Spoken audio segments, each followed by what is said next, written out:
Apakah kejahatan memang diciptakan bersamaan dengan diciptakannya manusia? Sayang, bakti sangsara Jakibas. Kisah ini berlatar tahun 1995 bertepat di Limbang, Jawa Barat. Seorang wartawan maya bernama Budiman Sailendra, begitulah nama lengkapnya, tiba-tiba saja dijemput paksa oleh sekelompok aparat. Awalnya ia tidak tahu apa yang terjadi hingga Budiman dipertemukan dengan sahabat lamanya Mayor Heru Kusuma yang terlihat pucat dan tegang.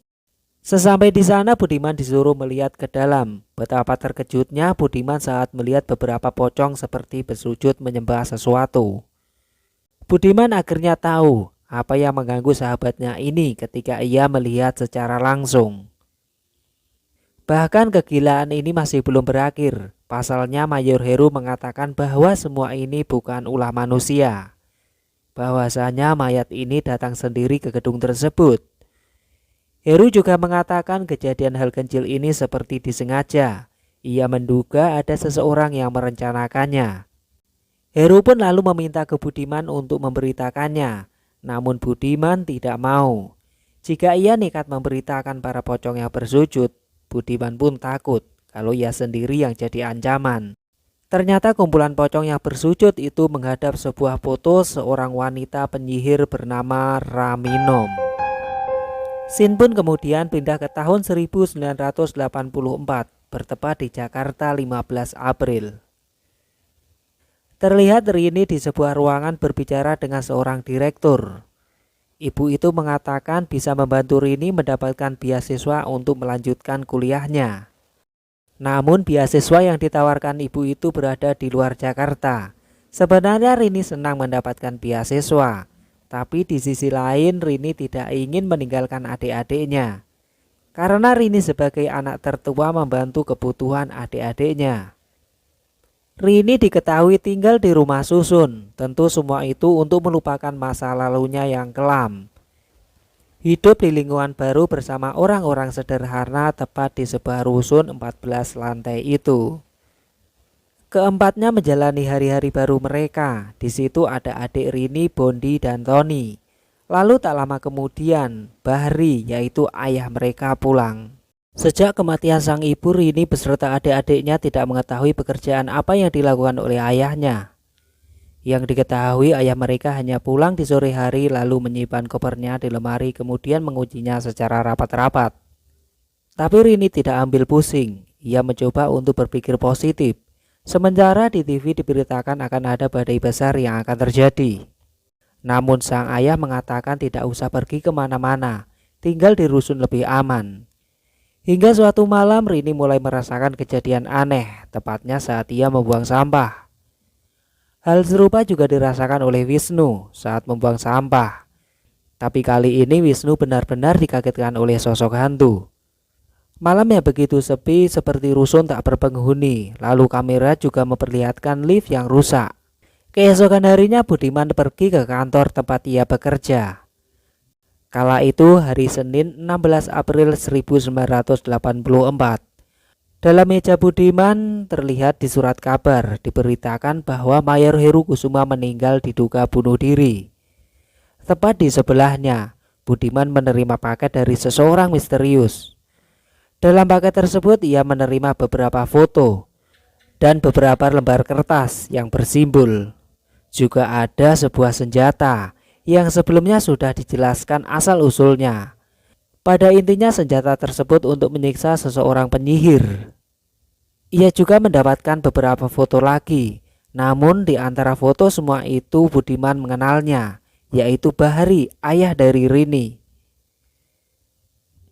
Di rusun Rini bersiap-siap untuk pergi mengejar beasiswa impiannya untuk mengejar S1. Aktivitas rusun begitu sangat padat di depan lift. Namun ada seseorang wanita tergesa-gesa saat membuka dompet. Dan biar uang recehnya menyebar di depan lift sampai masuk di bawah lift. Kejadian tersebut diketahui oleh anak-anak yang bermain di belakang mereka. Tony dan sang ayah pun sedang menunggu lift. Dan saat lift terbuka, Tony berpapasan dengan Tari yang tiba-tiba saja menghampiri Tony.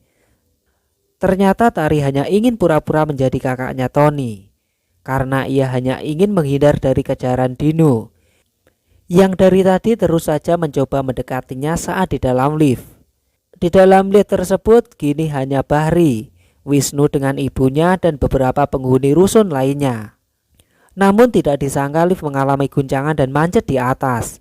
Orang-orang yang di lantai dasar hendak menggunakan lift sudah menunggu lama, kini bergegas pergi menaiki tangga. Mengetahui lift mancet, Wina beserta temannya langsung memungut uang receh yang jatuh dari dompet wanita tadi. Mereka masuk ke dalam lorong lift mengambil uang receh sebanyak-banyaknya. Di waktu bersamaan lift terus berguncang membuat mereka ketakutan. Hingga pintu lift bisa terbuka sedikit dan hanya Wisnu yang bisa berhasil keluar. Sementara yang lainnya ikut turun ke lantai dasar. Mengetahui lift turun bebas, Wina menyadari bergegas keluar sambil meneriaki teman-temannya. Sayangnya semua itu sudah terlambat. Kini terjadilah kecelakaan massal yang menewaskan sebagian penghuni rusun tersebut. Dan hanya sang ayahlah yang bisa selamat. Dalam tragedi itu saat para jenazah mau dimakamkan, namun tiba-tiba terjadi badai besar yang merendam rusun itu.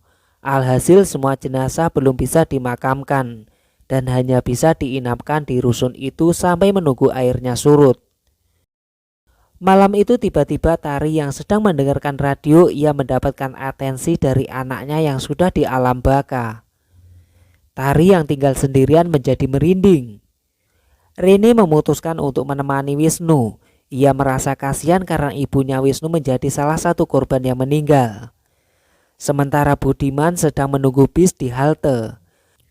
Namun dikarenakan hujan sangat deras, bus maupun taksi pun tidak ada yang mau mengantarkan ke kawasan rusun. Terdengar kabar kalau daerah rusun sudah mulai terkena banjir. Budiman pun sebenarnya sudah tahu kalau ada sesuatu yang akan terjadi di rusun. Ia juga sudah menyiapkan senjata di dalam tasnya. Badai pun semakin besar, membuat penghuni rusun mengungsi, menyisakan Pak Ustadz, Rini sekeluarga dan beberapa orang lainnya. Sementara Bondi dan temannya melayat di rumah Ari. Bondi juga membawakan makanan menggunakan rantang. Tapi saat makan, tiba-tiba rusun mengalami pemadaman. Wisnu sibuk mencari lilin karena lilin saat itu habis. Rini mengambil lampu semprong di rumahnya. Mengetahui sang ayah tertidur pulas, Rini segera menyalakan lampu semprong dan ingin mengambil koper kerja sang ayah. Namun gagal, sang ayah keburu terbangun. Ia segera kembali ke rumah Wisnu. Di sisi lain, Tony berpapasan dengan Pak Ustadz di tangga. Lalu Pak Ustadz meminta Tony untuk menemani patroli. Pak Ustadz merasa kasihan pada jenazah yang ditinggalkan sendirian. Ia pun meminta Tony untuk menutup setiap jendela yang masih terbuka. Tapi setelah berjalan, Pak Ustadz mendadak sakit pinggang. Hingga ia menyuruh Tony memeriksa rumah 1303 milik pasangan kakek nenek di lantai 13.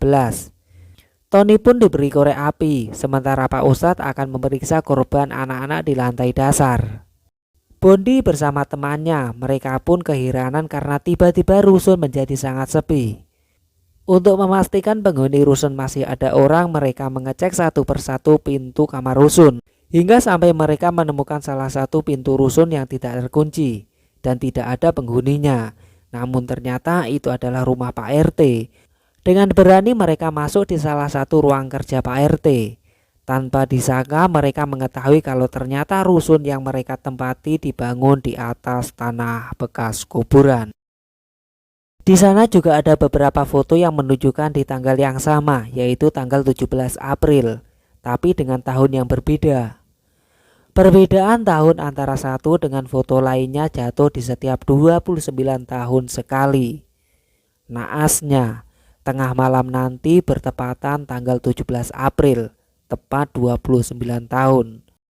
Lalu mereka menyimpulkan kalau nanti pas tanggal 17 akan terjadi sesuatu di rusun ini. Sementara Tony sudah sampai di kamar 1303 untuk menutup jendela rumah mendiang kakek nenek. Karena angin sangat kencang, korek api Tony sempat mati beberapa kali. Setelah menutup jendela, Tony yang hendak keluar melihat jenazah nenek yang terkena tetesan air. Secara Tony pun merasa kasihan, berniat untuk menggeser, namun secara tiba-tiba Tony yang ketakutan lari keluar hingga bertemu dengan Dino. Lalu Dino malah meminta tolong ke Tony untuk mengambilkan garpu di rusun sebelah rumahnya. Dengan rasa terpaksa Tony mengiyakan. Melalui celah batu bata, Tony masuk mengambil garpu Dino. Akan tetapi setelah masuk, Tony menemukan sebuah foto album. Di dalamnya ada orang-orang yang dilihat Tony. Ia juga melihat ibunya saat menyanyi di pentas musik. Tak mau lama-lama, Tony dibantu oleh Dino keluar di sana. Tari yang berada di rumah ia merasa diganggu oleh makhluk halus. Untungnya Pak Ustadz datang. Tari kemudian dinasihati untuk sholat. Tari yang kebetulan sudah lama meninggalkan sholat mengikuti saran Pak Ustadz dan langsung mengambil air wudhu untuk sholat. Namun saat Tari mendirikan sholat, tiba-tiba Tari melihat pocong di belakangnya. Sontak Tari berlari ketakutan keluar sampai menabrak Tony dan Dino. Rini kembali mengajak Wisnu untuk mengambil koper ayahnya. Tapi kali ini Rini berhasil mengambil dan membawa lari koper tersebut menemui Tony. Dan langsung menuju ke rumah Dino. Lalu Tony menunjukkan sebuah foto yang ia temukan. Setelah melihat, Rani merasa ganjil tentang rusun itu. Berlanjut, Tony menunjukkan sebuah foto ibunya. Namun dirias seperti pengantin, tapi diberi nama Raminom. Rini pun lalu meragukan jika foto itu ibunya. Kemudian ia menunjukkan sebuah cover milik sang ayah karena ia curiga isi di dalamnya. Setelah dibuka mereka sangat terkejut. Berbau busuk berisi potongan-potongan jari manusia yang berjumlah banyak. Alhasil mereka pun langsung lari ketakutan untuk keluar dari rusun. Tapi Rini berhenti tidak jadi keluar. Ia masih ingat adiknya Bondi yang masih belum ketemu. Ditemani Tony, Wisnu, Rini mulai mencari Bondi. Sementara Tari dan Dino kabur ke bawah untuk menyelamatkan diri. Tapi sampai di lantai dasar mereka terjebak genangan air yang dipenuhi aliran listrik. Alih-alih mereka selamat, justru teror demi teror mereka alami. Dino diteror sosok Raminom hingga ia tewas di genangan air yang dipenuhi aliran listrik tertancap besi. Kemudian Pak Ustadz diteror sosok hantu hingga ia meninggal. Tari yang ketakutan lari lalu bersembunyi di dalam pembuangan sampah. Tapi naas ia ikut meninggal. Bondi bersama temannya ia berada di lantai 13. Namun tanpa mereka sadari ada pintu yang tak terkunci. Rasa penasaran mereka pun menyelinap masuk. Betapa kagetnya Bondi saat ia menemukan Ian, adik bungsunya yang sedang duduk di sofa. Bondi ketakutan berlari hingga ketemu Rini, Tony dan Wisnu. Di waktu bersamaan jenazah yang sudah dikafani mulai bangkit meneror penghuni rusun. Rini bersama yang lainnya membawa Ian keluar dari rusun itu, tapi malah bertemu dengan ayah mereka. Sambil berjalan sempoyongan ia melihat ada Ian di belakang Rini. Sang ayah pun langsung menyerang Ian hingga sampai mengakibatkan lampu semprong yang dibawa Rini jatuh pecah dan mati. Suasana pun menjadi gelap, membuat mereka terpisah di tengah kegelapan. Saat para mayat hidup mulai mengejar mereka, sosok misterius berjubah hitam turun dari tangga dan memukul Rini sampai jatuh pingsan. Sadar-sadar mereka sudah dibawa ke sebuah ruangan. Di sana juga sudah ada para pengabdi setan yang sedang melakukan ritual sekte. Rini yang dalam keadaan setengah sadar melihat Ian berkomunikasi dengan para penyembah setan menggunakan bahasa isyarat. Ian pun tiba-tiba menghampiri Rini dan memasukkan selembar daun ke mulutnya. Secara singkat Rini langsung berimajinasi menggapai cita-citanya mengejar S1 dengan beasiswanya. Lalu Rini pun sadar dan memuntahkan. Ayah mereka yang dianggap melanggar tugasnya, ia lalu dieksekusi dengan cara ditarik oleh 4 ekor kuda sampai mati. Para penyembah setan itu saat mengikat Tony tidak disangka Budiman datang dan langsung menembak sosok berjubah hitam serta melempar biji saga hitam ke arah kumpulan pocong. dan menggunakan senjata itu ke arah Raminom sehingga ia terlempar sampai tak berdaya. Rini bangun langsung memukul Ian dan mereka pun bergegas turun ke lantai dasar menaiki perahu yang sudah dibawa oleh Budiman. Lagi-lagi Budiman menyelamatkan mereka semua. Di atas perahu karet Budiman menjelaskan bahwa ayah Bahri dulunya ada seorang polisi. Ia juga yang menemukan sekte pemuja Raminom. Dikarenakan Bahri tak kunjung diberi keturunan, ia memaksa istrinya Mawarni untuk ikut ke dalam sekte sesat. Hingga semua keinginan Bahri yang diinginkan tercapai. Naasnya Bahri dan Mawarni menolak untuk memberikan satu anak terakhirnya yaitu Ian sebagai tumbal. Untuk mengganti tumbal anak, Bahri diberi satu syarat untuk membunuh 1000 jiwa. Namun dikarenakan 1000 jiwa tak terpenuhi, Bahri menanggung semua itu. Dan Ian dijadikan anak oleh Raminom. Setelah banjir surut, Batara dan Darmina kembali ke rumahnya. Tapi tidak disangka mereka itu tinggal tepat di sebelah rumah Dino. Dalam perbincangan Batara dengan Darmina, kalau apa yang terjadi di rumah susun malam itu adalah bagian dari rencananya. Film pun diakhiri kamera menyorot ke sebuah foto bertuliskan Bandung 1955. Namun wajah Darmina dan Batara seperti tidak bisa menua.